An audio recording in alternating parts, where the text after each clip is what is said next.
یہ قطع خاص طور سے دیکھیں گے، جو صفت اور جو صفت اور جو صفت اور ادا احمد مختار میں ہے، وہ صفت ہو بہو اکبر تیرے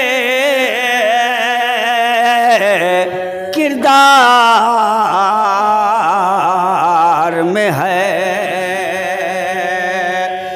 وہ صفت ہو بہو اکبر تیرے کردار ہے۔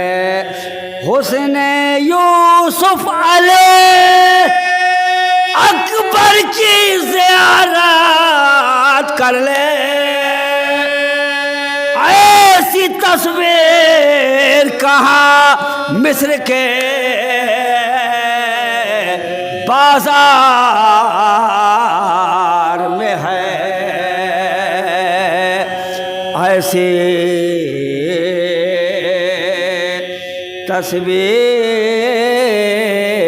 تصویر کہاں بھائی مصر کے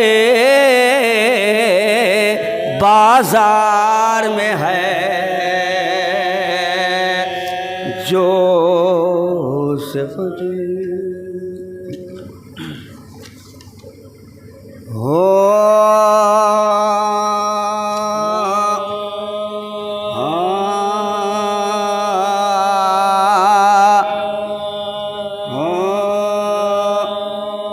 سیرت مصطفیٰ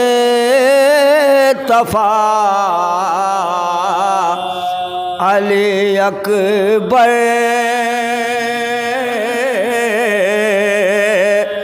سیرت مصطفیٰ علی اکبر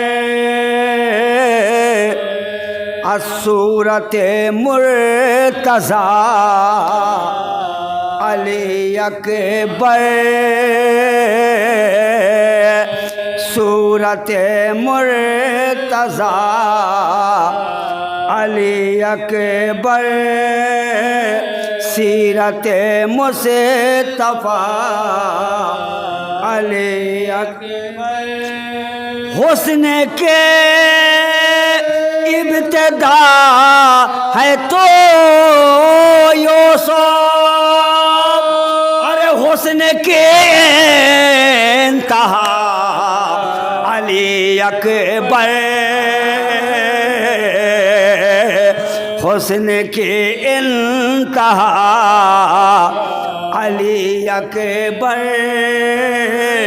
سیرت مصطفیٰ علی، یہ شعر دیکھیں گے حضرات، صورت مرتضیٰ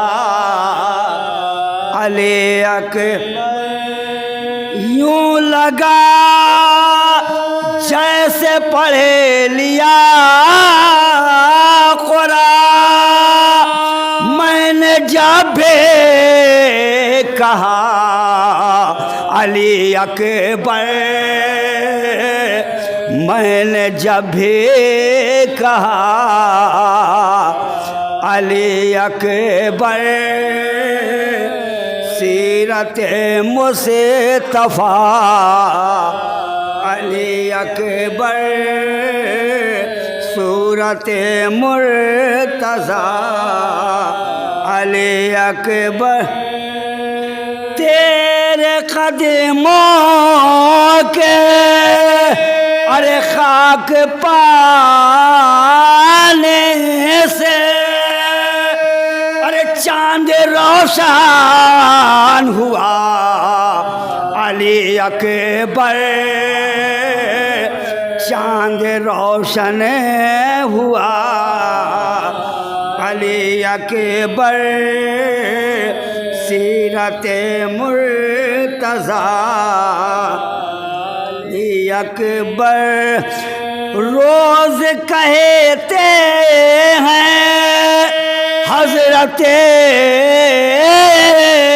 یوسف التماس دعا علی اکبر التماس دعا علی اکبر سیرت مصطفیٰ علی اکبر صورت مرتضیٰ علی اکبر تیرا لہجہ تو ایسا لگتا ہے اذان خدا علی اکبر ہے اذان خدا علی اکبر سیرت مصطفیٰ علی اکبر ام لیلا ہوئے تیرے دام سے اور ثانیہ آمنہ علی اکبر سیرت مصطفیٰ علی اکبر صورت مرتضیٰ علی اکبر حسن کے ابتدا ہے تو یوسف حسن کے انتہا علی اکبر سیرت مصطفیٰ علی اکبر فاتحہ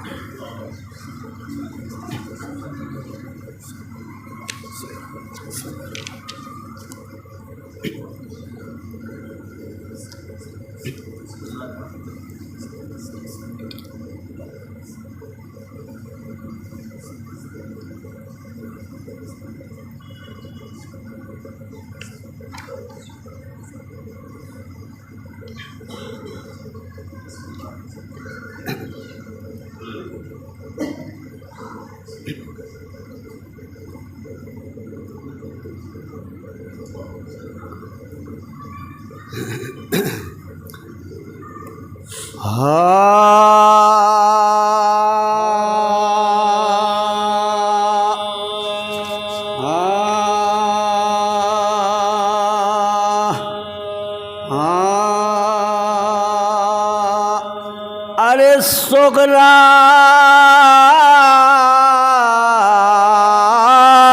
تیرے سینے میں یہ ارمان رہے گا سغرا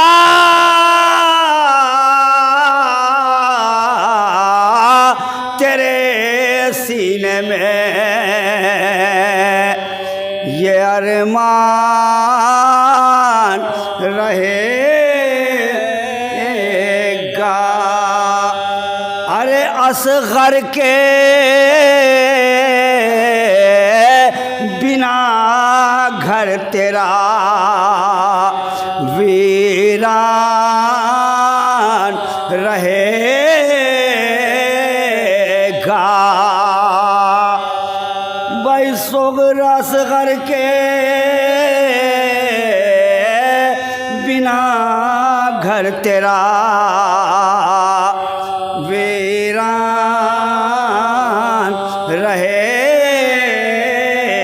گا اے رشتے ستم دیکھ ذرا پیار سے رکھنا،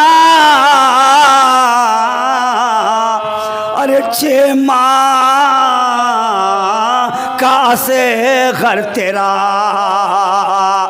مہمان رہے گا، 6 ماہ کا اصغر تیرا مہمان رہے گا، صغرا تیرے سینے میں۔ صرف 2 بند زمت تمام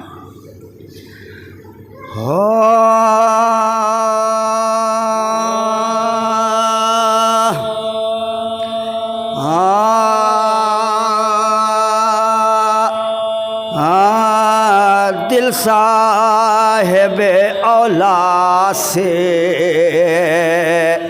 بھائی انصاف طلب ہے، دل صاحب اولاد سے ارے انصاف طلب ہے، دنیا میں پیسر باپ کی ارے زینت کا سبب ہے، دنیا میں پیسر باپ کی ارے زینت کا سبب، اولاد کا ہونا بھی ارے بڑے بخشش رب ہے،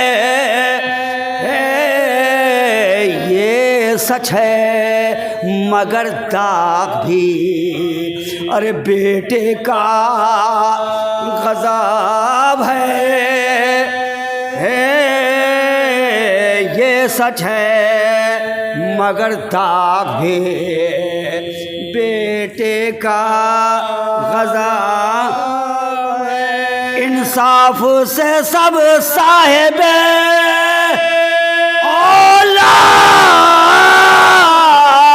اولاد بتا دیں کس طرح سے فرزند کو ارے مرنے کے رضا دیں، کس طرح سے فرزند کو بھائی مرنے کی رضا دیں، دل صاحب اولاد سے انصاف ہے، بیٹا بھی وہ بیٹا کہ جو ہم شکل پیمبر اخلاق میں مانندے حسن زور میں حیدر، اخلاق میں مانندے حسن زور میں ہے، ارے خوش خصلتوں خوش لہ جاؤ خوش خلقو سراسر، معشوق جہاں عاشق دیرانق داور، معشوق جہاں عاشق دیرانق، ارے انصاف کی جا ظلم نیا کرتے ہے تقدیر، ارے شبیر سے اکبر کو جدا کرتے ہے تقدیر، شبیر سے اکبر کو جدا کرتے ہے تقدیر، انصاف کی جا ظلم نیا کرتے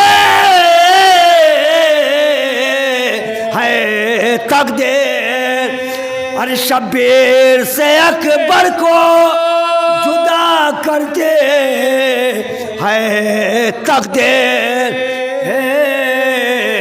شبیر سے اکبر کو جدا کرتے ہے تقدیر، دل صاحب اولاد سے۔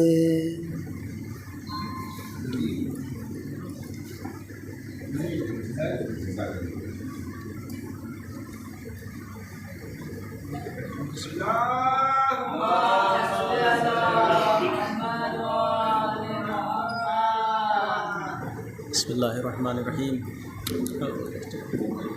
4 مصرع دیکھیں گے حضرات کہ ایک قطرے میں پسینے کے یہ تاثیر رہی، ایک قطرے میں پسینے کے یہ تاثیر رہی، دیکھتی رہ گئی حسرت سے زلیخا اس کو۔ ایک قطرے میں پسینے کے یہ تاثیر رہی، دیکھتی رہ گئی حسرت سے زلیخا اس کو۔ تھا عرق جس کا وہ خود کتنا حسین ہوئے گا، چاند سورج نہ دکھا پاتے تھے چہرہ اس کو۔ تھا عرق جس کا وہ خود کتنا حسین ہوئے گا، چاند سورج نہ دکھا پاتے تھے چہرہ اس کو۔ صلوات پڑھے محمد وآل محمد۔ بڑے اختصار کے ساتھ ایک مطلع اور چند اشعار جناب علی اکبر کے حوالے سے سماعت فرمائیں حضرات۔ ایک اور صلوات پڑھیں محمد وآل محمد۔ بسم اللہ الرحمن الرحیم۔ ہے یہ کرم حسین کے اکبر گلاب کا، ہے یہ کرم حسین کے اکبر گلاب کا، اسلام پر جو آیا ہے موسم شباب کا، اسلام پر جو آیا ہے موسم شباب کا۔ سجدے میں چاند تارے ہیں لیلا کے سامنے، سجدے میں چاند تارے ہیں لیلا کے سامنے، صدقہ اتارتے ہیں کسی ماہتاب کا، صدقہ اتارتے ہیں کسی ماہتاب کا۔ ہم شکل مصطفیٰ کی زیارت کے واسطے، امڑی ہے بھیڑ اور ہے سما اضطراب کا، امڑی ہے بھیڑ اور ہے سما اضطراب کا۔ اللہ کو حسین پسند اتنا آ گئے، اللہ کو حسین پسند اتنا آ گئے، پیکر بنایا پھر سے رسالت معاب کا۔ اللہ کو حسین پسند اتنا آ گئے، اللہ کو حسین پسند اتنا آ گئے، پیکر بنایا پھر سے رسالت معاب کا، پیکر بنایا پھر سے رسالت معاب کا۔ ایک صلوات پڑھیں محمد وآل محمد۔ اکبر کے منہ کو چوم کے عباس نے کہا، اکبر کے منہ کو چوم کے عباس نے کہا، ٹوٹا ہے پھر غرور کسی آفتاب کا۔ اکبر کے منہ کو چوم کے عباس نے کہا، ٹوٹا ہے پھر غرور کسی آفتاب کا۔ حق کا کرم نبیل ہے تم ہو جو فیضیاب، حق کا کرم نبیل ہے تم ہو جو فیضیاب، موقع ملا ہے آج ہمیں پھر ثواب کا، موقع ملا ہے آج ہمیں پھر ثواب کا۔ صلوات پڑھے محمد وآل محمد۔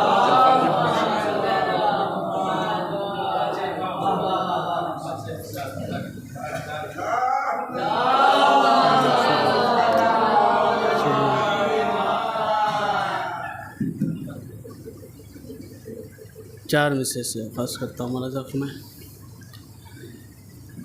جس کے دل میں نہالی اکبر،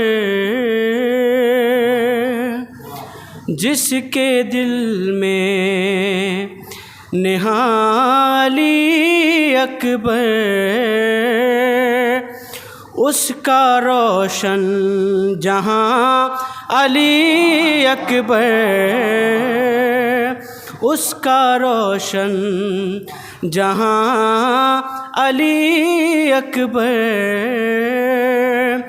چھوڑ دی حر نے ظلمتوں کی مہار سن کے تیری اذان علی اکبر چھوڑ دی حرن ظلمتوں کی مہار سن کے تیری اذان علی اکبر. ایک صلوات پڑھے محمد والے محمد.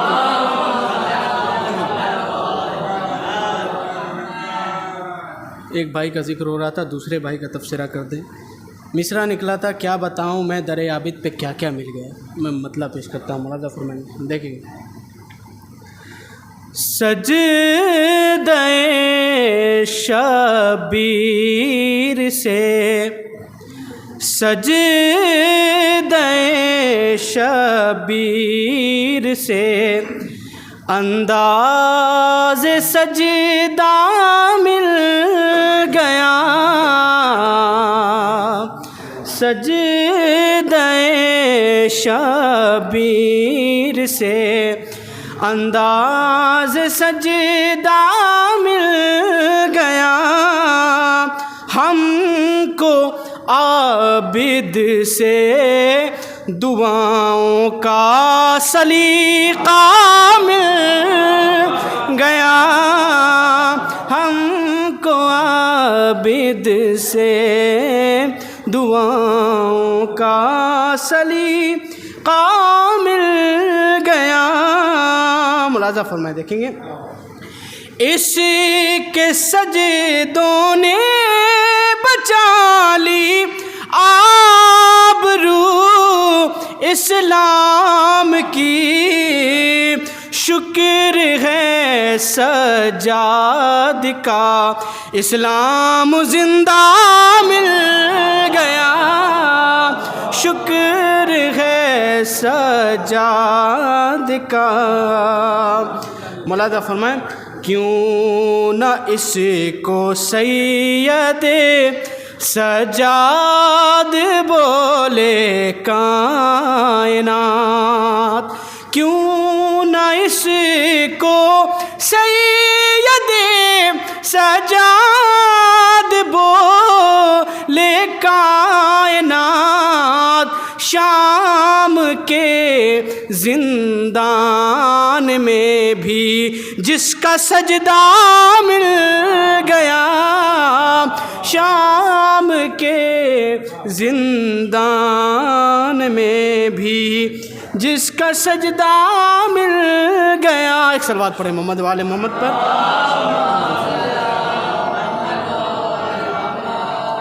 ہم کو عابد سے دعاؤں کا سلیقہ مل گیا. 3-4 شعر بس پیش کرتا ہوں، ملاحظہ فرمائیں. کربلا کے داشت میں باد حسین ابن علی لڑکھڑاتے دین کو لڑکھڑاتے دین کو عابد کا سہارا مل گیا. لڑکھڑاتے دین کو عابد کا سہارا مل گیا.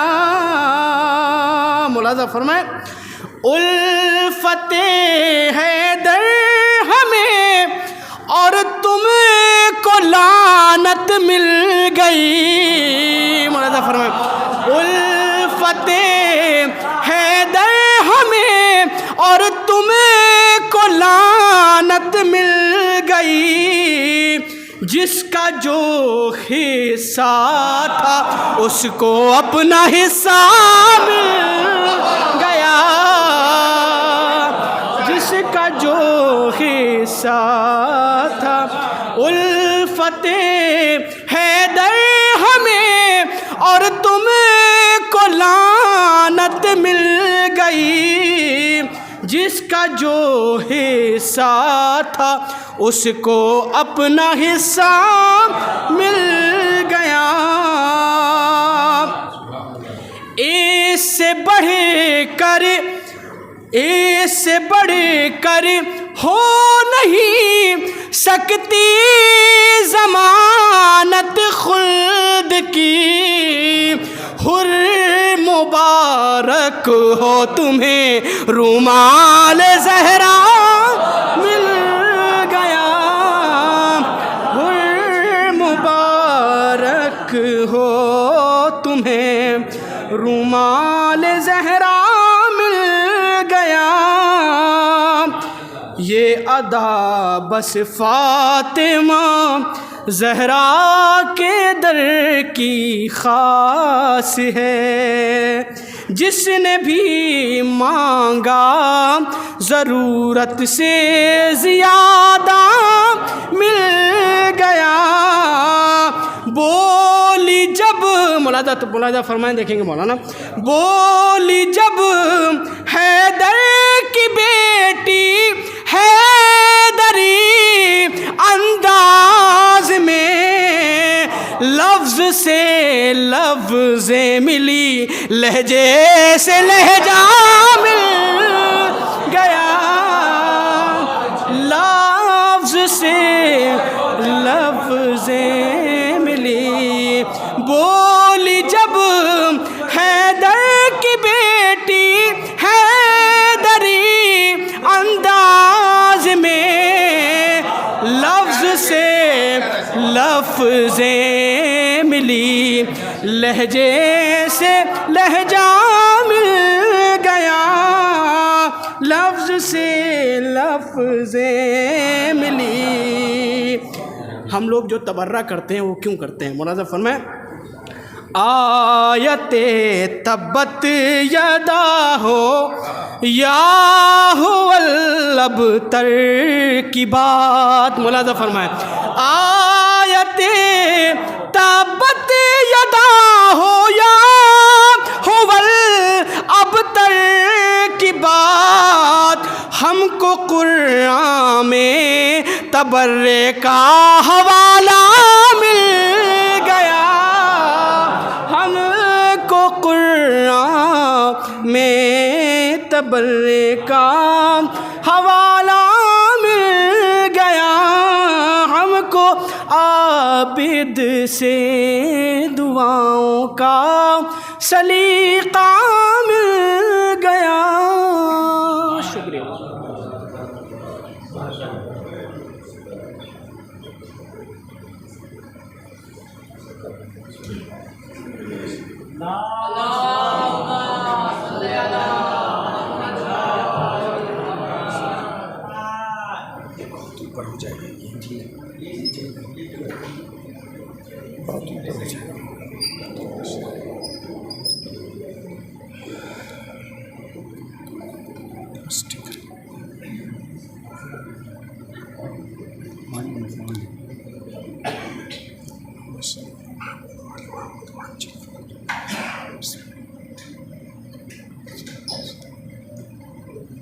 فاتحہ۔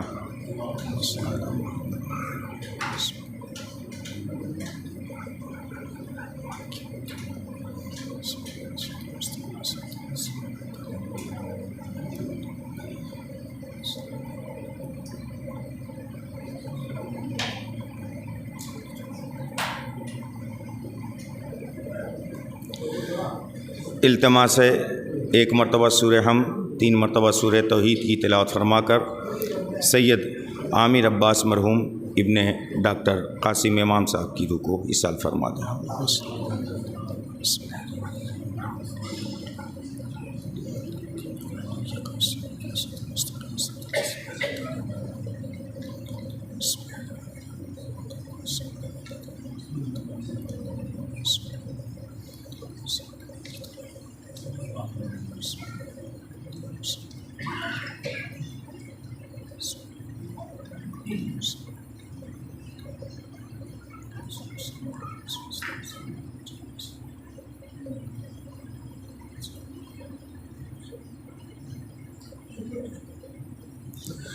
لا حول ولا قوة إلا بالله العلي العظيم۔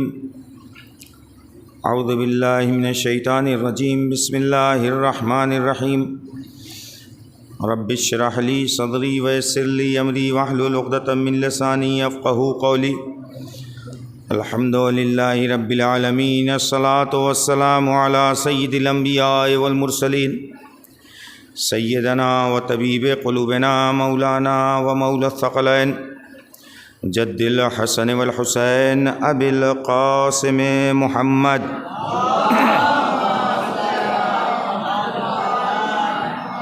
وعلى آله الطيبين الطاهرين المعصومين المنتخبين المنتجبين ولعنة الله على أعدائهم من الآن إلى قيام يوم الدين أما بعد فقد قال مولانا علي بن أبي طالب عليه الصلاة والسلام رضينا قسمة الجبار فينا لنا علم وللجهال مال.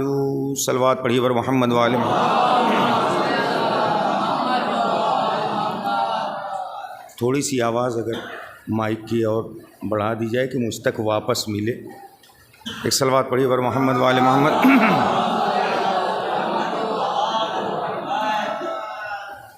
عزیزان گرامی، محترم سامعین کرام، میں نے آپ کے سامنے ایک شعر پڑھا.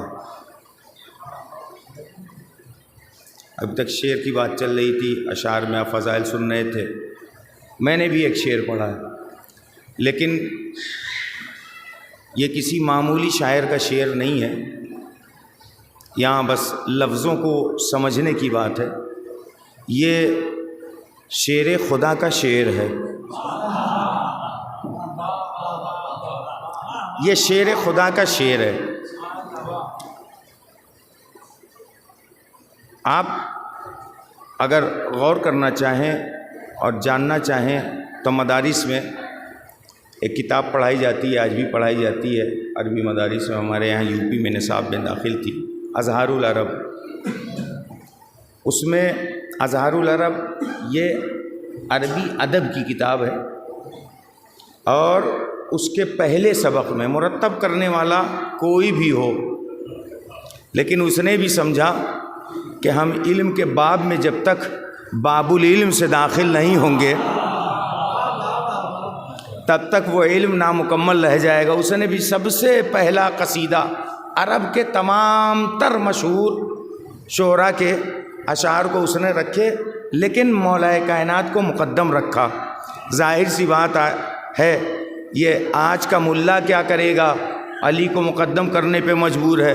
کل کے جتنے نام نہاد پہلے ملا تھے، انہوں نے بھی جب علم کی بات آئی اپنے قدم کو پیچھے ہٹایا، علی کو آگے بڑھایا، اور علی کا نعرہ یوں لگایا کہ اگر علی نہ ہوتے تو ہلاک ہو جاتا. صلوات پڑھیے پر محمد وآل محمد. تو یہ مولائے کائنات کا مکمل ایک کلام ہے جس کا یہ پہلا شعر ہے، اور عربی مدارس میں اب بھی اس کی تعلیم دی جاتی ہے. مولائے کائنات کی شاعری نہ یہ کہ ظاہر سی بات ہے کہ مولائے کائنات کی شاعری فصاحت و بلاغت میں جب ادب میں آئے تو لوگوں کو بلاغت کی نہج دے کے چلا جائے. اے بھائی میں نے الٹا کہہ دیا کیا؟ بلاغت کی نہج دے کر کے چلا جائے، اسی کو تو نہج البلاغہ کہتے ہیں. بلاغت کی نہج دے کر کے چلے گئے. جب نثر میں گفتگو کریں، نظم میں جب آ گئے تو کوئی ثانی نہیں. کیوں؟ کسی چرواہے کے بیٹے کا نام علی نہیں ہے. آپ ذرا غور کیجئے گا. آپ اگر تاریخ اٹھا کر کے دیکھیں، سب سے پہلی نعت، یہ مسلمانوں جھوم جھوم کر کے نعت تو پڑھتے ہو، پہلے تو یہ دیکھو کہ سب سے پہلی نعت کس نے کہی. تاریخ اسلام میں سب سے پہلا نعت گو شاعر جسے کہا جاتا ہے وہ ہیں جناب ابو طالب. جناب ابو طالب کے دیوان میں کتنے اشعار ہیں؟ مختلف روایتیں ہیں، مختلف لوگوں نے مختلف طریقے سے اسے بیان کیا ہے. کچھ نے کہا کہ 400 اشعار ہیں، کچھ نے کہا 300 اشعار ہیں، کچھ نے کہا 3000 بیت جناب ابو طالب نے کہے ہیں، کچھ نے کہا 4000. یعنی زیادہ سے زیادہ 4000، کم سے کم 400، 300 کی روایت ہے۔ ان 4000 میں سے بعض لوگوں کا کہنا ہے کچھ منسوب ہیں جناب ابو طالب کی طرف، جناب ابو طالب کی طرف کچھ منسوب ہیں، لیکن جب مجموعی طور سے کہ جس پر اتفاق ہے کہ یہ ابو طالب کے اشعار ہیں، جب تحقیق کر کے پیش کیا گیا جناب ابو طالب کے نہج کے اشعار کو، تو جناب ابو طالب کے اشعار کی تعداد نکل کر کے آئی 3333۔ کتنی؟ 3333۔ علماء، افاضل، ادب، شعراء کا مجمع ہے، سمجھدار مجمع ہے۔ ہر شعر کتنے مصروں پر مشتمل ہوتا ہے؟ 2 مصرے پہ۔ اگر ابو طالب کے اشعار کی تعداد 3333 ہے، یعنی اس میں کتنے مصرے ہوئے؟ 6666۔ اللہ کو ابو طالب کے مصروں کی تعداد اتنی پسند آئی کہ اس نے کہا قرآن کی آیتیں بھی 6666۔ صلوات پڑھیے بر محمد وآل محمد۔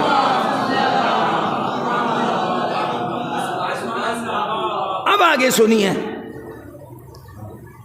ان 3333 اشعار میں سے متفقہ طور سے ادبی ذوق رکھنے والے علماء ادب نے بیان کیا ہے کہ ان 3333 اشعار میں سے 300 اشعار وہ ہیں جو ابو طالب کے ایمان پر دلالت کرتے ہیں،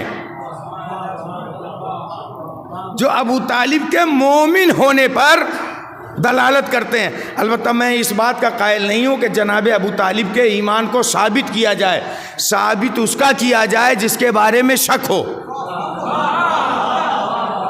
ثابت اس کا کیا جاتا ہے جو شک کے دائرے میں ہو، جس نے اپنی آغوش میں اسلام کو بھی پالا اور ایمان کو بھی پالا۔ صلوات پڑھیے بر محمد وآل محمد۔ تو اس ابو طالب کے لال کا نام ہے علی۔ ابھی جناب ابو طالب پہ میں اور گفتگو کرتا، اور میں جانتا ہوں کہ اس گوپال پور کا مجمع جناب ابو طالب پہ بہت اچھے سے سنتا ہے، اور میں بھی سنتا آیا ہوں خطبہ کو اور دیکھتا آیا ہوں، لیکن ایک صلوات پڑھیے بر محمد وآل محمد۔ لیکن میں نے جو بات چھیڑی ہے میں وہاں پر چلوں۔ مولائے کائنات کا ایک شعر، وہ شعر کون سا ہے؟ رضینا قسمت الجبار فینا لنا علم وللجہال معلوم۔ امیر کائنات فرماتے ہیں، کہتے ہیں ہم اللہ کی اس تقسیم بندی پر راضی ہیں کہ جس نے ہمارے حصے میں علم کو رکھا اور جاہلوں کے حصے میں مال رکھا۔ ہم اللہ کی اس تقسیم بندی پہ راضی ہیں کہ اس نے ہمارے حصے میں علم کو رکھا اور جاہلوں کے حصے میں مال کو رکھا۔ اے میرے غریب بھائیوں، اے میرے تنگ دست بھائیوں، اب کبھی مال کا رونا مت رونا کہ ہمارے پاس نہیں ہے، کبھی مال کا رونا مت رونا، اس لیے کہ مولائے کائنات بتا کے گئے ہیں علی ہے مولا، مولا کے پاس ہے علم، اور جو جاہل ہیں ان کے پاس ہے مال۔ تو مطلب یہ ہوا جب مولا کے پاس علم ہے تو مولائی کے پاس بھی علم ہونا چاہیے، مولا کے پاس علم ہے تو مولائی کے پاس علم ہونا چاہیے۔ علی یہ بھی طے کر کے چلے گئے ہیں، ابھی رک جائیے گا، جلدی فیصلہ نہ کر لیجئے گا کہ یعنی مال والے اب جو مالدار لوگ ہیں صاحبان حیثیت میں ان کی منقصد کر رہا ہوں، انہیں بھی گفتگو آئے گی، لیکن ابھی دیکھیے گا مولائے کائنات کن کن چیزوں کی طرف اشارہ کر رہے ہیں۔ جاہلوں کے لیے مال رکھا گیا ہے، کیوں؟ اس لیے کہ جاہل اپنے مال کے بنیاد پہ زندگی گزارتا ہے اور عالم اپنے علم کی بنیاد پہ زندگی گزارتا ہے. دونوں کی زندگی میں فرق ہوتا ہے. کئی دفعہ میں کہہ چکا میرے لیے اگربتی بہت نقصان دہ، یہیں پہ لگا دیتے ہیں بغل میں تاکہ ان کو لگے جلدی سے ختم کر دیں. ایک صلوات پڑھیے بر محمد و آل محمد. ہے نا لگی ہوئی محسوس ہو گیا. ایک صلوات پڑھیے بر محمد و آل محمد. اب مولا نے جو پہلا لفظ استعمال کیا ہے وہ وہاں پہ آتا ہوں. آپ نے کہا رضینا. اگر یہاں پہ عربی ادب سے جو حضرات واقف ہیں، عربی اشعار کے قوانین کے مطابق اور اس کی بحور سے اور بحروں سے واقف ہیں وہ، اور جو اردو شعراء ہیں وہ بھی اس کی بحر کو ذرا پکڑ لیں گے. اگر مولا کائنات یہاں پر رضینا کے بجائے رضیتو کہہ دیتے تب بھی یہ بحر میں شعر رہتا. رضینا کا مطلب ہم راضی ہیں. اگر یہاں پہ ہوتا کہ رضیتو، شعر بھی صحیح رہتا، معنی بھی صحیح رہتا. جب مولا ہی کہہ رہے ہیں تو اپنے لیے کہہ رہے ہیں نا، تو کہنا چاہیے تھا رضیتو، میں راضی ہوں. لیکن لفظ میں کو ہٹا دیا. اے میرے مولا، اے میرے آقا، آپ نے یہاں رضیتو کہہ دیتے، نہ بحر سے خارج ہوتا، نہ ادب سے، نہ فصاحت سے، نہ بلاغت سے، کسی طریقے سے شعر میں کوئی کمی نہ آتی. آپ امیر کائنات ہیں، امیر سخن ہیں، رضیتو بھی کہہ دیتے.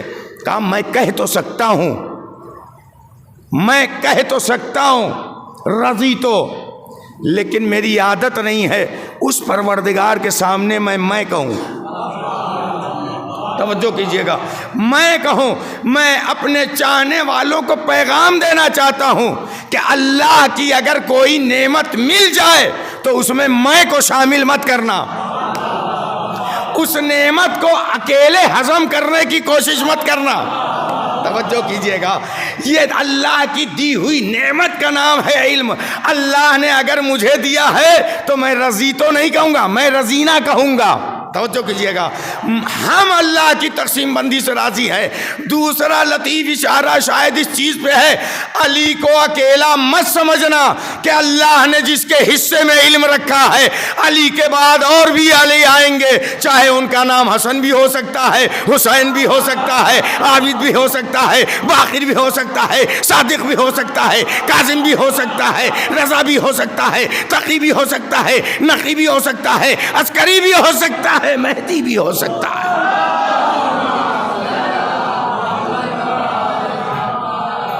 صرف ہم ہی ایک وہ نہیں ہیں کہ جس کے حصے میں پروردگار عالم نے علم رکھا ہے. ہم ہی صرف اکیلے اور تنہا نہیں ہیں کہ جس کے حصے میں علم آیا. میرے مولا، آپ نے رضی تو نہیں کہا، رضینا کہا، ہم راضی ہیں. مولا نے کیا کہا؟ ہم راضی ہیں اللہ کی اس تقسیم بندی پر کہ اس نے ہمارے حصے میں علم کو رکھا. تو اس کا مطلب کہ جب مولا کہہ رہے ہیں کہ ہم راضی ہیں، ہم راضی ہیں، تو اس کا مطلب یہ ہوا علی اور ہیں اور ہیں، علی اور ہیں اور ہیں. علی کا مزاج یہ ہے کہ ہم اللہ سے راضی. اللہ نے بھی شب ہجرت مرضی دے کر کے بتایا، ہم بھی علی سے راضی. اب دونوں بات طے ہو گئی، دو طرفہ رضایت مل گئی. علی خدا سے راضی، خدا علی سے راضی. اب اگر یہ دعا کی جائے کہ اللہ ہم سے راضی ہو جائے، تو اس کا مطلب یہ ہے کہ ابھی تک راضی نہیں تھا، ہے نا؟ تو یہ ضرورت کیوں پیش آئی؟ کہا یہی وجہ ہے آج تک کائنات علی کو مانے یا نہ مانے لیکن رضی اللہ نہیں کہتی. معلوم ہے کہ اللہ ان سے راضی، وہ ان سے راضی. علی کو کرم اللہ. اب دعا اس کے لیے کی جاتی ہے جس کے بارے میں شک ہے اللہ راضی بھی ہے کہ نہیں راضی. صلوات پڑھیے بر محمد والے محمد. ایک اور صلوات پڑھیے بر محمد والے محمد. رضینا، ہم راضی ہیں اللہ کی اس تقسیم بندی پہ. تو ہمارے حصے میں اللہ نے کیا رکھا؟ رکھا کیا؟ علم کو رکھا. اب علم آ گیا، ہمارے حصے میں علم آ گیا تو ہم کیا کریں؟ اللہ سے راضی ہو جائیں، اعلان یہ کریں کہ ہم اس سے راضی ہیں. اب علم تو ہمارے پاس آ گیا، ہم اس چیز کے انتظار میں ہیں کہ علم تو آ گیا.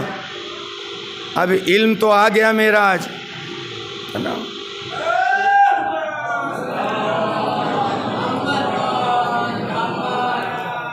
تب ہم نے یہ سوچا کہ معراج میاں تمہارے پاس تو علم بہت آ گیا.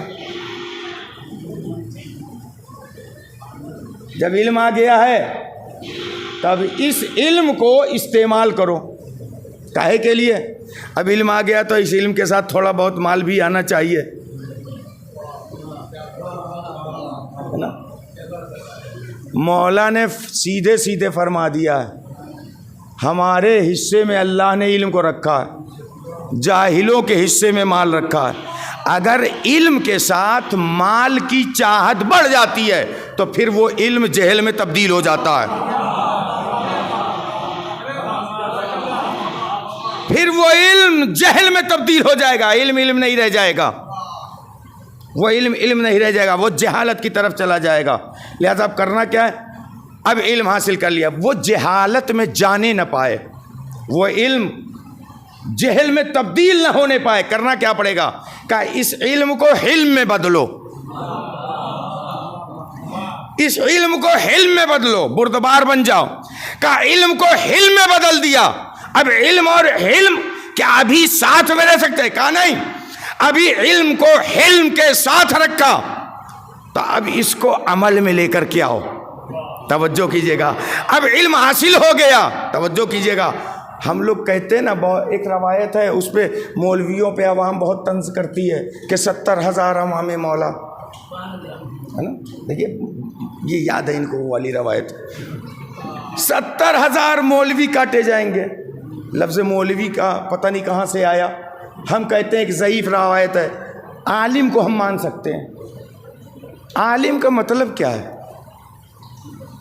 عالم کا بالکل ٹھیٹ بھاشا میں ترجمہ کر رہا ہوں، اگر غلط ہو تو بتا دیجئے مول صاحب. عالم کا مطلب جانکار، عالم کا مطلب جانکار. آپ یہ جانتے ہیں کہ نماز آپ پہ واجب ہے تو نماز کے عالم آپ ہو گئے. آپ جانتے ہیں کہ روزہ آپ پہ واجب ہے، آپ روزے کے واجب. آپ جان رہے ہیں کہ ولایت ہم پر واجب ہے. صلوات پڑھیے پر محمد و آل محمد.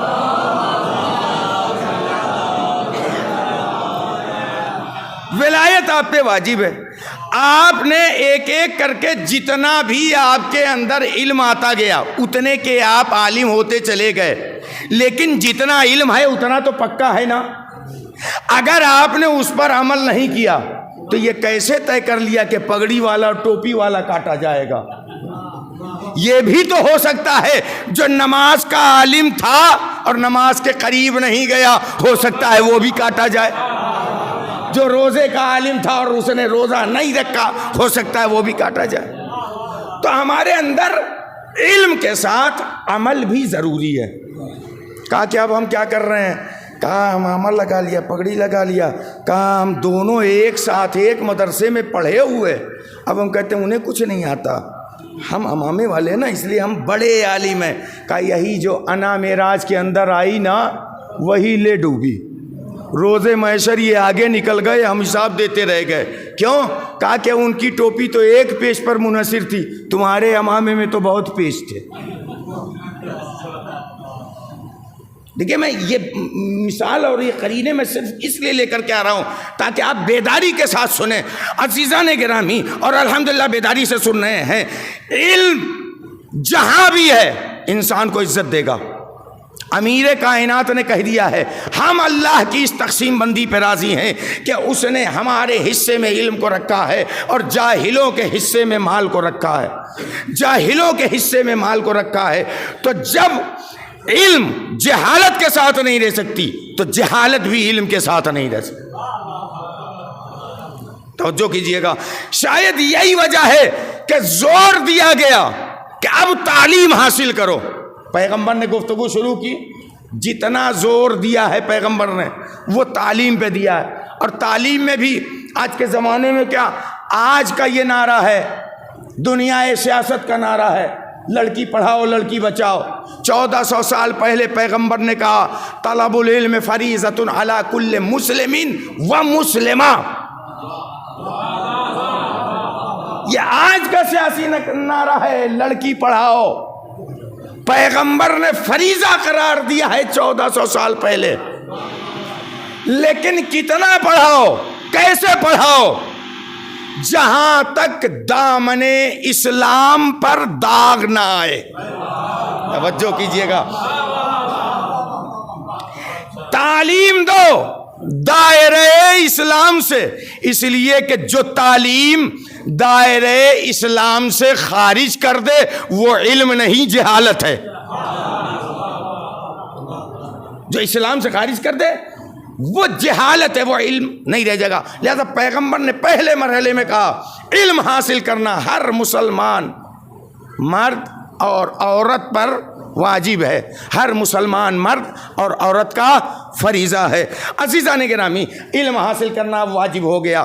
اب علم پہ زور دیا گیا. پیغمبر اور آگے بڑھے, کہا اطلبوا العلم من المہد الی اللحد, علم حاصل کرو آغوش مادر سے آغوش قبر تک علم حاصل کرو.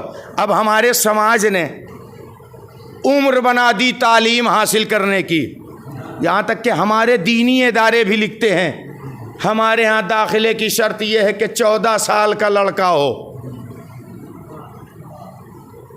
ہے نا سرکار, آج کل ایڈ وغیرہ آ رہا ہوگا, 14 سال کا ہو. یہ 14 نہیں سمجھ میں آیا کس برکت کے لیے ہے, جبکہ اسلام بلوغ کی شرط 15 لگاتا ہے. اگر 15 ہوتا تو ہم سمجھ جاتے کہ اب یہ علم سمجھ سکتا ہے, شاید اس لیے. لیکن آئیے سماجیات کی بات کرتے ہیں. ہم اپنے بچپن میں جب پڑھتے تھے تو اس وقت داخلے کی شرط پرائمری وغیرہ میں 5 سال 6 سال ہوا کرتی تھی. بچے 5 سال 6 سال سے جاتے. پھر دھیرے دھیرے ترقی شروع ہوئی تو کلاس اور نیچے کی طرف بڑھایا گیا.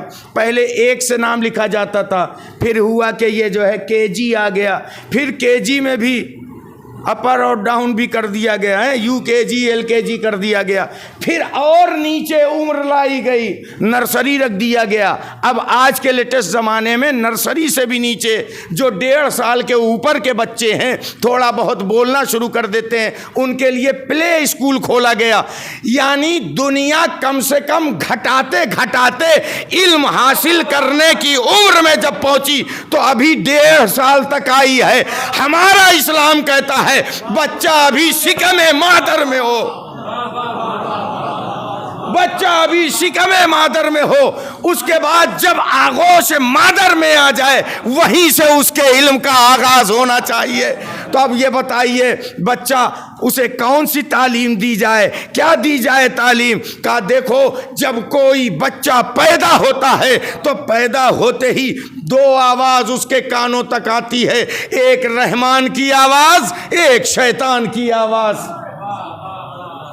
اگر رحمان کی آواز دیر میں پہنچائی گئی, اب اللہ نے کہا یہ میں نہیں پہنچاؤں گا, اسے علم کے ذریعے تمہیں پہنچانا ہے.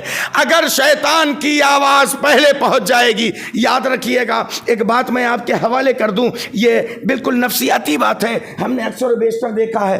پہلی خبر جو سنے رہتا ہے, سن لیا کہ فلاں نیتا مار دیا گیا, اب وہ خبر سن کر کے آیا, سب کو بتا دیا.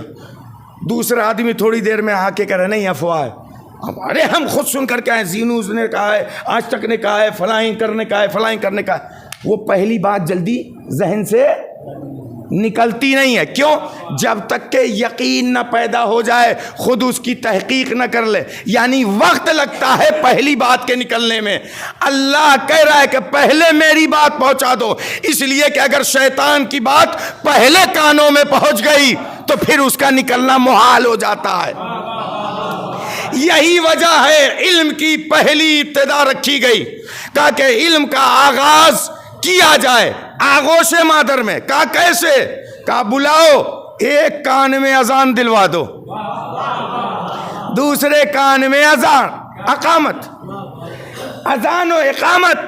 کہا یہ کیا ہے اذان و اقامت؟ ہم بڑی آسانی سے سن گئے کہ اذان و اقامت کہہ دیا جائے۔ آئیے فقرات پہ صرف غور کر لیے سرسری طور سے۔ اللہ اکبر، سب سے بڑا اللہ ہے۔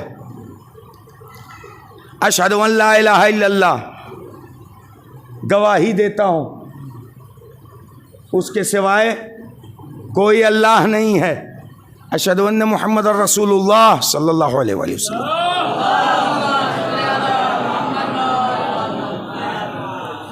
آپ اذان کے فقرات دیکھتے چلے جائیے۔ بچہ ابھی پیدا ہوا ہے، پیدا ہوتے ہی توحید کا سبق اسے دیا جا رہا ہے، رسالت کا سبق اسے دیا جا رہا ہے، ولایت کا سبق اسے دیا جا رہا ہے۔ توجہ کیجئے گا، اب آگے کی منزل، حی علی الصلاۃ، نماز کی طرف جلدی کرو۔ ابھی پیدا ہوا ہے، واجب کی عمر 15 سال لڑکے کے لیے، لڑکی کے لیے 9 سال۔ توجہ کیجئے گا، ہے نا؟ اور کہا جا رہا ہے حی علی الصلاۃ۔ یہ کچھ لگ نہیں رہا ہے کہ مولوی صاحب کو کیا ہو گیا ہے؟ اب یہ بچہ پیدا ہوا ہے، ابھی نہ ماں کو پہچاننا ہے نہ باپ کو پہچاننا ہے، اب اس سے کہا جا رہا ہے کہ حی علی الصلاۃ، نماز کے لیے جلدی کرو، تیزی سے نماز کی جانب بڑھو۔ کہا کہ یہ ابھی مقام تعلیم میں ہے، حی علی الصلاۃ۔ کہا یہ پہلی بار حی علی الصلاۃ کہہ دیا جا رہا ہے تاکہ اس کے کان میں یہ بات پڑی رہے کہ اسے نماز کی طرف بلایا جائے گا۔ اب اس کے تعلیم کی عمر ہے 15 سال تک۔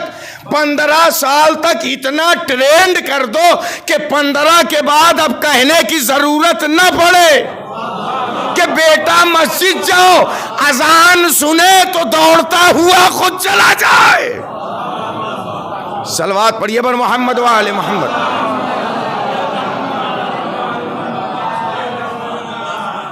آگے کا فقرہ، خالی اسلام نماز اور مصلی تک محدود نہیں کرنا چاہتا۔ حی علی الفلاح، کامیابی کی طرف۔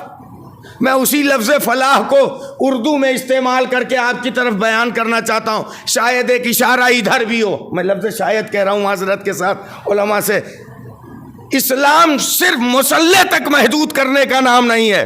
حی علی الفلاح کے لیے کے ذریعے سے دعوت دی جا رہی ہے امت مسلمہ کو، بچپنے ہی سے پیدا ہوتے ہی فلاحی امور میں جلدی کرو۔ حی علی خیر العمل، دیکھو جب بھی اچھے کام اور نیک کام میں تمہاری ضرورت پڑے تو پیچھے مت ہٹ جانا، تیزی سے آگے بڑھو۔ اب قد قامت الصلاۃ، اقامت میں آ جائیے۔ نماز قائم ہو چکی، نماز قائم ہو چکی۔ اب اس چھوٹے بچے سے کیوں کہا جائے؟ یہ بالکل اسی طریقے سے۔ کیوں؟ آپ یہ تصور کر لیجئے، چھوٹا بچہ بھی سمجھ نہیں رہا ہے، بڑا ہو یا جوان، جب سوئی ہوئی حالت میں ہوتا ہے اس سے کئی بار کہیے، اور بعد میں اس کے جگنے کے بعد پوچھئے کہ آپ سے یہ کہا تھا کہ ہم سو رہے تھے، سنا نہیں، ہم سمجھ نہیں پائے، نیند میں تھے، لیکن کچھ یاد آ رہا ہے۔ توجہ کیجئے، کبھی کبھی ایسا ہوتا ہے نا کہ مان لیا کہ ہم سو رہے ہیں، کہیں گے مجلس پڑھیں گے، سوتے رہ گئے۔ بانی مجلس نے کہا کہ ارے کئی بار جگایا آپ کو، اٹھیے مولانا، ایک بار جگا کے گئے، نہیں اٹھے، دوبارہ آئے، تیوارہ آئے، یہاں تک کہ جب تک جگا نہ لیا اور نماز پڑھوا نہ لیا اور یہ دیکھ نہ لیا کہ مولانا نماز پڑھتے ہیں کہ نہیں پڑھتے، تب تک جگاتے رہے۔ توجہ کیجئے گا، تب تک جگاتے رہے۔ یہ کیوں جگا رہے تھے؟ کس محبت میں جگا رہے تھے؟ غلط مطلب نہ نکالیے گا کہ اس محبت میں جگا رہے تھے کہ ایک بندہ خدا یہ اتنا تھکا ہوا ہے لیکن پھر بھی میں نہیں چاہتا عبادت خداوندی سے دور رہ جائے۔ اس لیے بار بار جگایا جا رہا ہے، اس لیے بار بار جگایا جا رہا ہے. یہ قد قامت الصلاۃ بچپن ہی میں کانوں میں ڈال دیا جا رہا ہے اور آخر میں بتایا جا رہا ہے لا الہ الا اللہ. پھر یاد رکھو کوئی خدا نہیں ہے سوائے اللہ کے. عزیزان گرامی، پیغمبر کی حدیث کا ایک فقرہ مکمل ہو گیا. بعض روایتوں میں یہ ملتا ہے کہ بچہ جب پیدا ہو، یہ ایک کام کہ اذان و اقامت کان میں، دوسرا کام جو کیا جائے بچے کی پہلی غذا ہلکی سی خاک شفا ہونی چاہیے. اب ایسے مقام پہ ہم پہنچتے ہیں، گھر کے عورتوں کے عقیدے پہ عمل کرنے لگتے ہیں. ابھی تو چھٹیار ہوا ہی نہیں، ابھی تو نہایا ہے ہی نہیں، ابھی تو بچہ نجیس ہے، ابھی سے مت کچھ کھلاؤ. معصومین سے بہتر جانتے ہیں آپ، توجہ کیجئے گا، معصومین سے بہتر جانتے ہیں. روایات کے الفاظ ہیں، مستند روایات کی بات کر رہا ہوں. سب سے پہلی غذا بچے کی جو ہونی چاہیے، شیر مادر سے پہلے خاک کربلا ہونی چاہیے. کیا فلسفہ ہوگا؟ میں تو جہاں تک سمجھا ہوں یہی سمجھاؤں، شاید اس کی تائید آپ بھی کر دیں کہ یہ روایت اسی لیے ہے کہ بچہ جب پیدا ہو اذان و اقامت کے ذریعے سے وہ عبادت گزار بھی ہو جائے، خاک شفا کے ذریعے سے عزادار بھی ہو جائے. صلوات پڑھیے پر محمد وآل محمد. تو اب علم حاصل کرو کہاں سے؟ آغوش مادر سے. یہ پہلا مرحلہ کہ جہاں آغوش مادر سے علم کو بھی دے دیا گیا. اب اس علم کے بعد دوسرا فقرہ بچا رہ جاتا کہ اسے بھی تکمیل کر لیا جائے. کہا قبر کی آغوش تک بھی اسے علم دیا جائے. عزیزان گرامی، کہا قبر کی آغوش تک بھی اسے علم دیا جائے. کہا یہ علم کیسے دیا جائے قبر کی آغوش تک؟ دنیا کہہ رہی ہے کہ مر گئے، دنیا کہہ رہی ہے مر گئے، دنیا کہہ رہی ہے مر گئے. کہا جب تم نے ابتدا یہ کی تھی، ابتدا علم سے کی تھی، تو انتہا بھی علم پہ ہونی چاہیے. کہا وہ انتہا علم کی کیسے ہوگی؟ کہا علم کی انتہا ایسے ہوگی جب قبر میں لٹا دو، اسے تلقین کراؤ. تلقین کے معنی کیا ہیں؟ یاد دہانی. لفظ تلقین پہ غور کیجئے گا، اس کے آگے کے سارے نقطے آپ لوگوں نے سنے ہوں گے، مجھے وہ نہیں پڑھنا ہے. تلقین کے معنی ہے یاد دہانی. یاد دہانی اس وقت کرائی جاتی ہے جب پہلے سے بتایا گیا ہوتا ہے. اب جو تلقین کرائی جا رہی ہے وہ کس چیز کی؟ بتایا کب گیا تھا؟ کہ جب پیدا ہوا تھا تو اذان و اقامت کے ساتھ ساتھ وہ ساری چیزیں، توحید بھی بتائی گئی تھی، رسالت بھی بتائی گئی تھی، ولایت بھی بتائی گئی تھی، نماز بھی بتائی گئی تھی، عبادتیں بھی بتائی گئی تھی، فلاحی امور میں، خیر عمل میں، ہر جگہ کی دعوت دی گئی تھی. اب اگر وہ کام کیے تھے اسی کی طرف اشارہ ہے کہ اب تلقین کراؤ، یاد کراؤ. تو جس کو پہلے یاد کرایا گیا تھا وہ تو آگے نکل جائے گا، جواب دیتا چلا جائے گا، اور جس کی اذان ہی ادھوری رہ گئی ہو. صلوات پڑھیے بر محمد وآل محمد.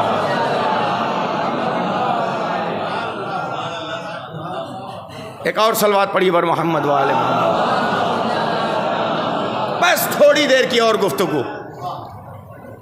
ہم اللہ کی اس تقسیم بندی پہ راضی ہیں کہ اس نے ہمارے حصے میں علم کو رکھا ہے اور جاہلوں کے حصے میں مال رکھا ہے.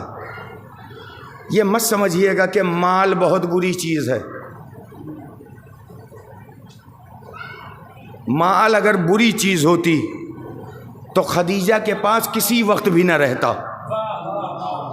توجہ کیجئے گا، مال کا صحیح مصرف طے کرتا ہے کہ وہ مال رہنا صحیح ہے کہ نہیں صحیح ہے، اور مال کا صحیح طریقے سے استعمال کرنا یہ ہر آدمی کا ہنر نہیں ہے.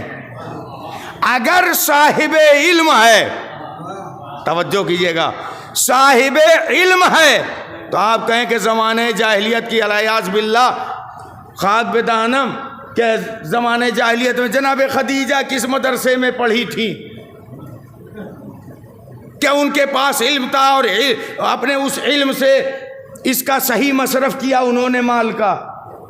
میں نے کہا کہ اگر صحیح علم نہ ہوتا تو وہ اپنے غلام کو اس جستجو میں نہ لگاتی دیکھو محمد کرتا کیا ہے. اگر وہ غلام نہ گیا ہوتا, وہ ساری رپورٹ تجارت کے بعد آ کر کے نہ دیتا تو یہ بھید نہ کھلتا کہ نبی کے آنے کی خبر انہوں نے گزشتہ کی کتابوں میں پڑھ لی تھی. ارے جو نبی کے آنے کی خبر رکھتی ہو اس سے بڑی عالمہ کون ہو سکتی ہے؟ صلوات پڑھیے پر محمد وآل محمد. تو مال بھی اگر اللہ دے دے تو اسے خدیجہ کی طرح مصرف کرنے اور خرچ کرنے کا جذبہ بھی دے. انسان خالی ہاتھ آتا ہے اور خالی ہاتھ جاتا ہے. مشہور ہے, سکندر نے کہا تھا, مشہور ہے, میں نے نہیں پڑھا, کئی لوگوں سے سن ہی رکھا ہے, آپ نے بھی شاید سن ہی رکھا ہو, کہ سکندر جب اس دنیا سے جانے لگا تو اس نے کہا کہ میرا ہاتھ باہر نکال دیا جائے. کیا ہم خالی ہاتھ آتے ہیں اور خالی ہاتھ جا رہے ہیں؟ دیکھ لو, اتنا بڑا بادشاہ ہو کر کے. وہ سکندر تھا اور ہم عزادار اپنی جگہ, ہر عزادار سکندر ہے, لیکن وہ اپنی جگہ کا سکندر تھا, ہم اپنی جگہ کے سکندر ہیں. وہ گیا ہوگا خالی ہاتھ تو جاتا رہے, ہم کبھی خالی ہاتھ نہیں جاتے. پیغمبر نے کہہ دیا ہے میں تمہارے لیے 2 گراں قدر چیزیں چھوڑ کر کے جا رہا ہوں. ایک ہاتھ میں قرآن ہونا چاہیے, ایک ہاتھ میں دامان اہل بیت. جب ہم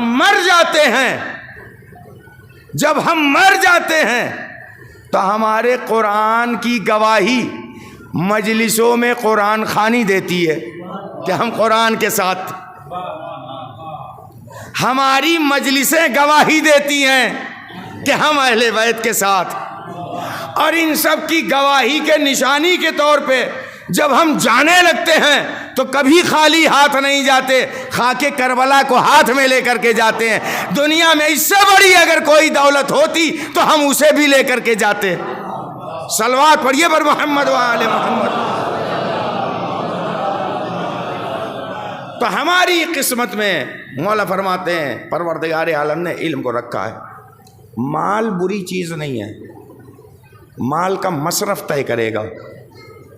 مال جس طریقے سے چاقو ہوا کرتا ہے, چاقو نہ بری چیز ہے نہ اچھی چیز ہے, اس کا استعمال طے کرتا ہے. یہ مثال کئی بار کئی جگہ الگ الگ طریقے سے میں دے چکا ہوں. چاقو کا استعمال طے کرتا ہے کہ آپ چلا کہاں رہے ہیں, سبزیوں پہ چلا رہے ہیں یا گردنوں پہ چلا رہے ہیں. وہ اس کا مصرف اس کا استعمال طے کرے گا. مولا فرما رہے ہیں کہ ہم اللہ کی اس تقسیم بندی پہ راضی ہیں کہ اس نے ہمارے حصے میں علم کو رکھا ہے اور جاہلوں کے حصے میں مال رکھا ہے. تو یہی وجہ ہے کہ علی نے ہمیشہ علم کا کام کیا ہے. توجہ کیجیے گا, علم پہ کام کیا ہے, اور صرف ایسے ہی علم پہ کام نہیں کیا ہے, بار بار ممبر سے آ کر کے اعلان کیا ہے. سلونی, یہ دعوی سلونی نہیں ہے, یہ دعوت علم ہے. آؤ علم لے لو, آؤ علم لے لو, آؤ علم لے لو. اب یہیں پہ ایک جملہ یہ کہنا چاہتا ہوں, صبح کی مجلس سے تھوڑا سا ربط مل جائے. یعنی ممبر وہ جگہ ہے, علی نے ممبر سے دعوی سلونی کر کے یہ بتا دیا, علم وہ جگہ ہے جہاں سے علم بانٹا جائے, علم وہ جگہ ہے جہاں سے علم حاصل کیا جائے. پھر وہی جملہ دہرا دوں, علم وہ جگہ ہے, ممبر وہ جگہ ہے جہاں سے علم ملے تو لو, قابلیتیں مت لو, قابلیتیں مت لو. دیکھو علم مل رہا ہے کہ نہیں مل رہا ہے, دین مل رہا ہے کہ نہیں مل رہا ہے.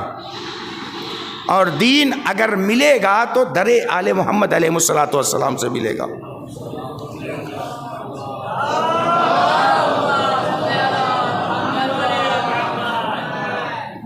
ہو چکا ہے، میں اپنی منزل کی طرف آ رہا ہوں، ادھر ہی مڑ رہا ہوں، ابھی بہت گفتگو بچی ہوئی تھی لیکن سب کو چھوڑتے ہوئے۔ علم انسان کو مرنے ہی نہیں دیتا۔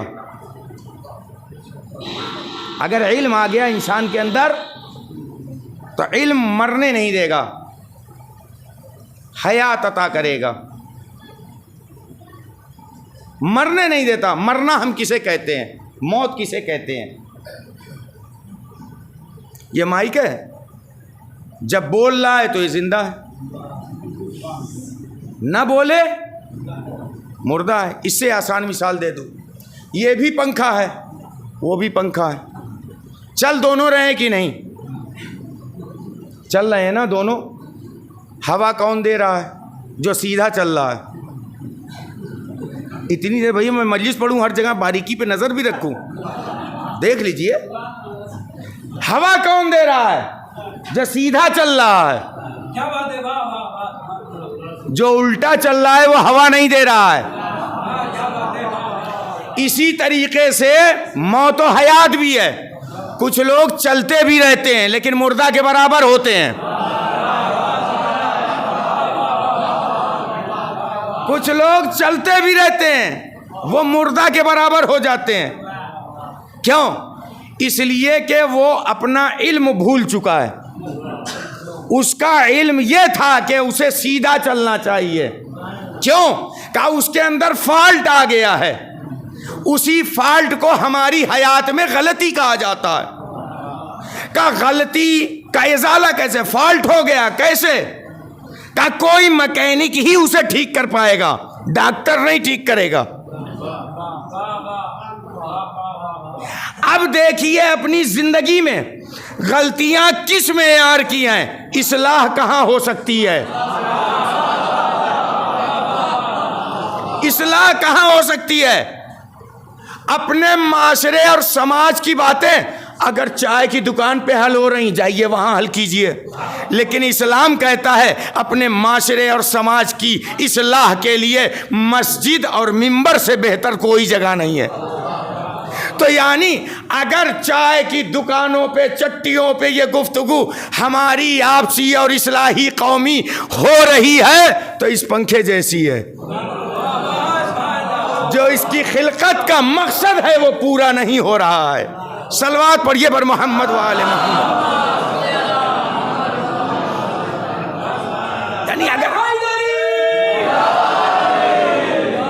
یعنی اگر علم ہمارے اندر پیدا ہو گیا تو علم ہمیں ٹیڑھا نہیں ہونے دے گا۔ یہی تو علی میں اور اوروں میں فرق ہے۔ علی ہمیشہ منبر پہ گئے، سلونی کہتے رہے، اور لوگ منبر پہ گئے تو یہی اقرار کرتے نظر آئے، دیکھو کبھی کبھی مجھ پر شیطان حاوی ہو جاتا ہے، اگر میں ٹیڑھا ہو جاؤں تو مجھے سیدھا کر دینا۔ یہ ٹیڑھے ہونے کا اعتراف نہیں ہے، اپنے جاہل ہونے کا اعتراف ہے۔ صلوات پڑھیے بر محمد وآل محمد۔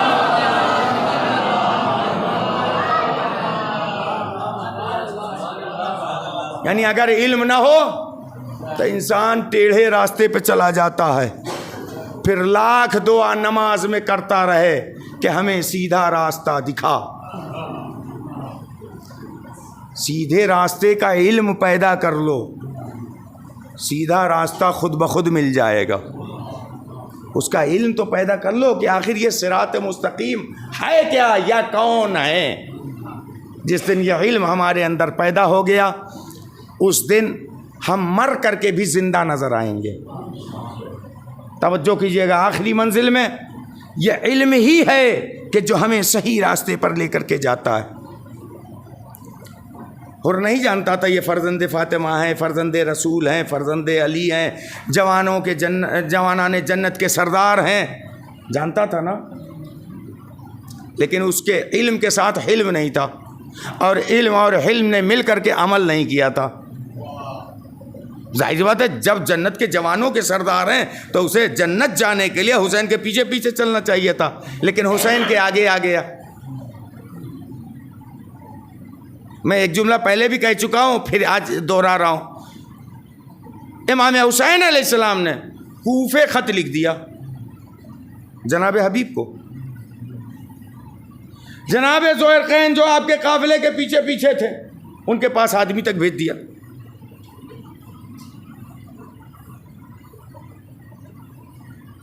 اور کچھ لوگوں تک پیغام دے دیا یا خطبہ جا کر کے دے دیا. لیکن 2 محرم سے 10 ربیع الاول 10 محرم کے درمیان 2 محرم سے 10 محرم کے درمیان مجھے ابھی تک کوئی روایت نہیں ملی کہ کسی کو بھیجا ہو یا کچھ لکھ کر کے بھیجا ہو. امام تو جانتے ہی تھے کہ حر کا نام فہرست شہداء میں ہے, خالی وہی فہرست شہداء ہی بھیج دیتے, دیکھو ہمارے شہیدوں کی لسٹ میں تمہارا بھی نام ہے. یہ بھی نہیں کیا. کوفے خط جا سکتا ہے, سوال اٹھے گا نہیں کہ جناب حر تک بھی کوئی خط بھیج دیتے, کسی آدمی کو بھیج دیتے, بلوا لیتے تھوڑی دیر کے لیے, لیکن بلوایا نہیں. یہ 8 دن کی مہلت یہ حر کو کس لیے دی گئی تھی؟ شاید وجہ یہی تھی, اور عقل بھی اس بات کو مانتی ہے, وجہ یہی تھی کہ حر کے پاس اس لیے نہیں بھیجا, کہا کہ غلطی اس نے کی تھی, توبہ کرنا بھی یہ خود سیکھے. ایک مسئلہ یہاں ہم لوگوں کا بھی حل ہو گیا, ایک مسئلہ ہم لوگوں کا بھی حل ہو گیا. لوگ کہتے مولانا لوگ کچھ کر ہی نہیں رہے, قوم بگڑی چلی جا رہی ہے. ارے جب بگڑے ہوئے خود سدھرنا نہیں چاہ رہے, پہلے خود جس دن یہ اعتراف ہو گیا کہ معراج تمہارے اندر یہ کمی ہے, اگر معراج چاہیں گے تبھی اصلاح ہوگی, پیغمبر بھی آ جائیں تو اصلاح نہیں ہوگی. توجہ کیا آپ نے, غور نہیں کیا. جناب نوح کا بیٹا ڈوب رہا ہے, جناب نوح نے کہا میرا بیٹا ہے. آپ انکار کر سکتے ہیں کہ جناب نوح کا بیٹا نہیں تھا جو ڈوب رہا تھا؟ انکار کر سکتے ہیں؟ قرآن نے انکار کر دیا. اللہ نے کہا جب جناب نوح کا میرا بیٹا ہے. انہو لیسا من اہلک, قرآن کی آیت ہے, یہ تمہارے اہل میں سے نہیں ہے. یعنی اگر اللہ اور نبی کا صحیح علم کسی بیٹے کے اندر آ جائے, وہ چاہے جس کا بیٹا ہو وہ اللہ والا ہو جاتا ہے. کہ بھائی میں نے ایک تاریخ پڑھ دی,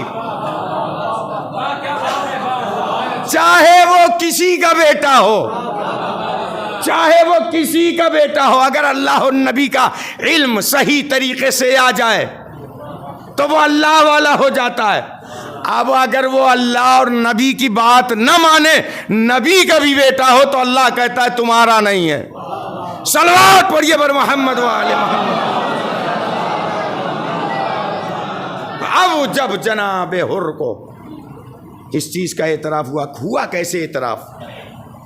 کہ ابھی تک حسین کی معرفت میرے دل میں نہیں آ پائی, حسین کا علم میرے اندر نہیں آ پایا, امامت کا علم جو ہونا چاہیے تھا میرے پاس وہ نہیں آ سکا. تو اس کے لیے کیا کیا؟ رات بھر بے چینی کے عالم میں تڑپتا رہا, خیمے کے باہر ٹہلتا رہا, یہاں تک کہ بیٹے کی نظر پڑی. جب بیٹا لائق ہوتا ہے, انسان صحیح تربیت کرتا ہے, چاہے جس ماحول میں بھی رہے, اگر بیٹے کی صحیح تربیت کی ہے نا تو صحیح باتیں اور صحیح راستے کو ماننے کے لیے تیار ہو جاتا ہے, باپ کا حامی و مددگار ہو جاتا ہے, اگر صحیح تربیت آپ نے کی ہے.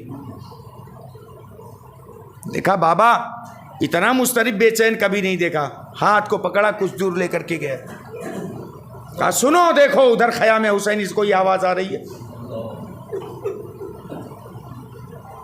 ہاں بابا, کوئی تسبیح, کوئی تہلیل, کوئی اللہ اکبر, کوئی سبحان اللہ, کوئی قرآن کی تلاوت کر رہا ہے. باپ نے پھر ہاتھ کو پکڑا, کچھ دور اور لے کر کے گیا, کہا غور سے سنو. جب پہلی دفعہ اس نے کہا تو امام نے کہا کہ ہاں تلاوت قرآن ہو رہی ہے, ادھر عبادت ہو رہی ہے, نماز ہو رہی ہے, تسبیح و تہلیل ہو رہی ہے. کہا غور کر بیٹا, ادھر قرآن اور نماز ہے, ادھر ہم سیکل پہ سیکل کر رہے ہیں. لیکن اور بھی سمجھ رہا تھا کہ کچھ جذباتی چیزیں ہونی چاہیے تاکہ بیٹا بھی میرے ساتھ آنے کے قابل ہو جائے. وہ کہنے کو یہاں بھی بتا سکتا تھا کہ بیٹا میں جا رہا ہوں حسین کی طرف, میں نے فیصلہ کر لیا, لیکن آمادہ کر رہا تھا اور دنیا کو پیغام دے رہا تھا. دیکھو نجات کی جانب اکیلے چلا جانا کمال نہیں ہے, جو افراد آپ کے ماتحت آپ کے ساتھ ہیں انہیں بھی ساتھ لے جانے کی کوشش کرو. بس ختم کیا, بہت زیادہ دیر نہیں پڑوں گا.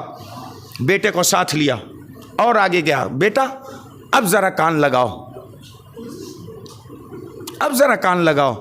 اب جو بیٹے نے کان لگایا چہرے کا رنگ بدل گیا,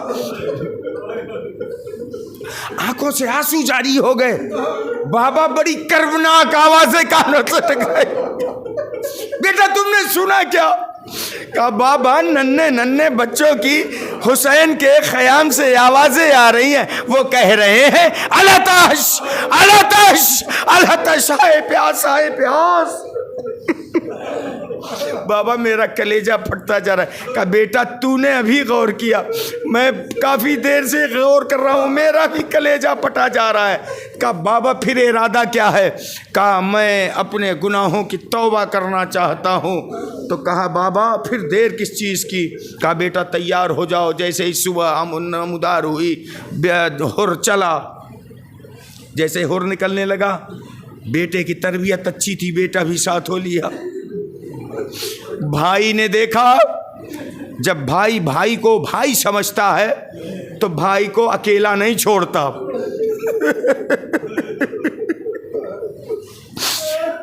میرے بھائی یہ جملہ یاد رکھنا, جب بھائی کو بھائی سمجھتا ہے تو کسی بھی حال میں بھائی کو تنہا نہیں چھوڑتا. ورنہ ہمارا سماج ہوتا, ہمارا ماحول ہوتا, یہ کہتا جا رہے ہو مرنے جاؤ, میں نہیں آؤں گا تمہارے ساتھ. لیکن بھائی کو بھی یہ معرفت حاصل ہو گئی کہ صحیح راستے پہ بھائی جا رہا ہے, تو اس نے بھائی کا ساتھ پکڑا. ہمیشہ کام کرنے والا, ہمیشہ مدد کرنے والا غلام, اس نے بھی جب دیکھا کہ یہ قافلہ جا رہا ہے میں تنہا رہ جاؤں, تو اس نے کہا کہ جب ساری دنیاوی خدمتیں لینی تھیں تو اس وقت جو ہے مجھے اپنے ساتھ لیا, اب روز آخرت کی خدمت کے لیے مجھے تنہا یہیں پہ چھوڑ کر کے جا رہے ہو, مجھے بھی ساتھ لے کر کے چلو. اب یہ ننھا سا قافلہ اب اس طریقے سے چلتا ہے. کیسے چلتا ہے ذرا غور کیجئے گا. آنکھوں پہ پٹی بندھوائی, ہاتھوں کو پسے پش سے بندھوایا. بیٹا جب قریب پہنچ جاؤں اپنے آقا کے تکبیر بلند کر دینا. میں تفصیل میں نہ جا کر کے مختصر میں بات بیان کر رہا ہوں, اس لیے کچھ باتیں اور بیان کرنی ہے. اپنے ہاتھوں کو باندھ کر کے چلا. جیسے ہی صدائے تکبیر آئی اپنے آپ کو حسین کے قدموں میں گرا لیا. آپ نے غور کیا, حسین نے حر کو اٹھایا اور اپنے ہاتھوں کو پھیلا کر کے گلے لگا لیا. حسین اور حر نے کربلا کے میدان میں ایک پیغام آپ کو دے دیا ہے, اگر بندھے ہاتھوں حسین کے سامنے آؤ گے تو حسین ہاتھ کھول کر کے تمہارا استقبال کرے گا.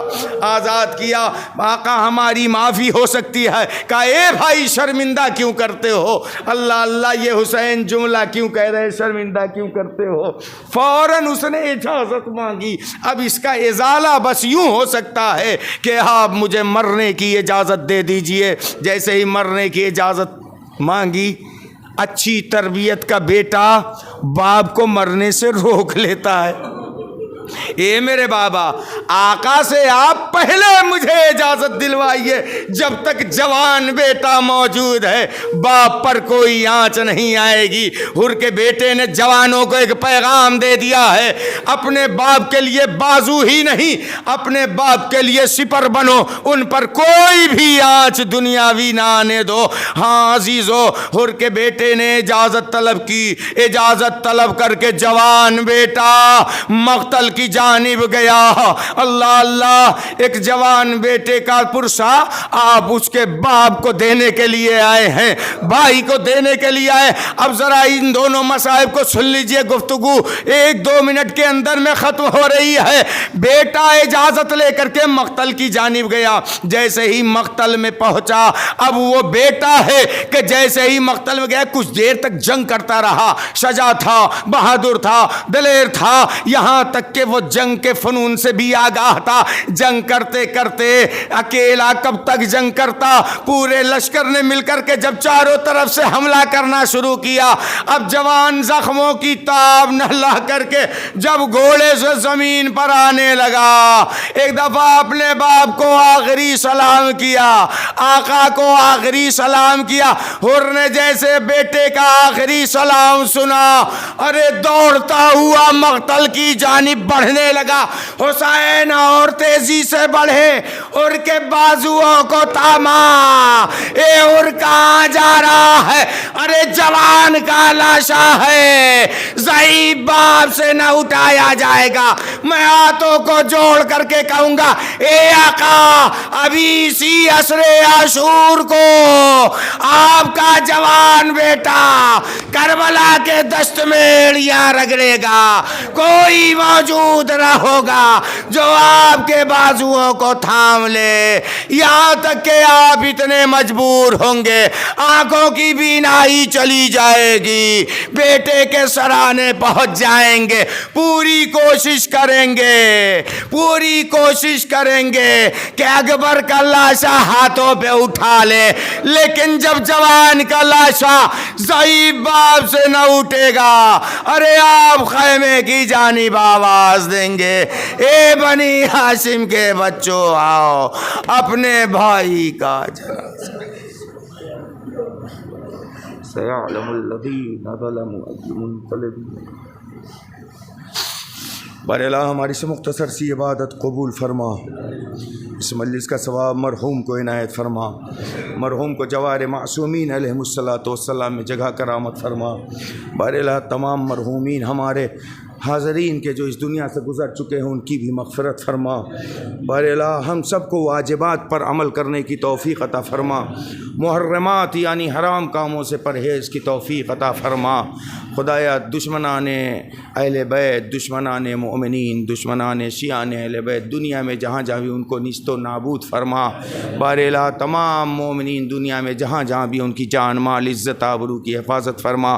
بے روزگاروں کو روزگار عطا فرما، جو صاحب رزق و روزی ہیں ان کے رزق و روزی میں برکت عنایت فرما.